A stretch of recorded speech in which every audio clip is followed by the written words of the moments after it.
সুতরাং এই বাঞ্ছারামপুরের যে ভবিষ্যৎটা ব্রিজের সাথে যুক্ত হয়ে গেছে।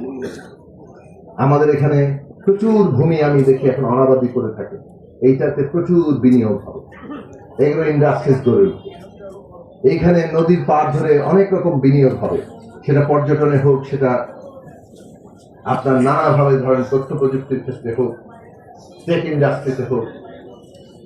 এইগুলোতে যে জিনিসটা হবে তার কারণে আমাদের বাঞ্ছারামপুরটাকেও একটু সাজানো দরকার। সেই জায়গায় আমরা যে পদক্ষেপগুলো নিতে চাই সেটা যাতে আমরা সফলভাবে পারি। আপনাদের সকলকে কিন্তু সেই সামষ্টিক স্বার্থে এক থাকতে হবে। এটা বাঞ্ছারামপুরের স্বার্থ, এখানে কোনো কম্প্রোমাইজ চলবে না। আজকে গত 2 দিন আগে একটা জিও জারি হয়েছিল, আমরা 17 জন ডাক্তারের জন্য আবেদন করেছিলাম। বাঞ্ছারামপুরে 50 শয্যা বিশিষ্ট হাসপাতালে 34 জন ডাক্তার থাকার কথা আছে, 17 জন। আমরা আরো 17 জনের জন্য আবেদন জানিয়েছি। আমরা পরশুদিন 2 জনের আবেদন মঞ্জুর হয়েছে। একজন গাইনি কনসালটেন্ট আসছেন, একজন অ্যানেস্থেসিস্ট যিনি ওই যে অজ্ঞান করেন অপারেশনের সময়, তিনি আসছেন।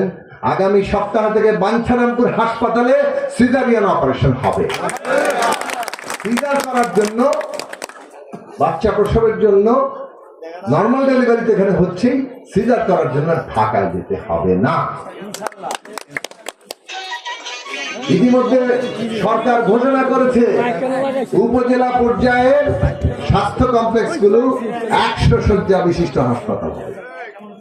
50 এটা থাকবে না, আর 100 শয্যা বিশিষ্ট হাসপাতাল।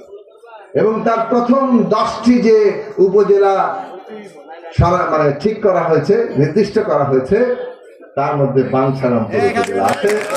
এবং ইতিমধ্যে পিডব্লিউডির ইঞ্জিনিয়ার বাঞ্ছারামপুর উপজেলা হাসপাতাল কমপ্লেক্স ঘুরে দেখেছেন, জায়গা যে বিল্ডিং কোথায় উঠবে, এক্সটেনশন কিভাবে হবে। কাজেই ধীরে ধীরে আমাদের এই কাজগুলো শুরু হচ্ছে। আমাদের পুলিশ স্টেশনকে আধুনিক করা দরকার।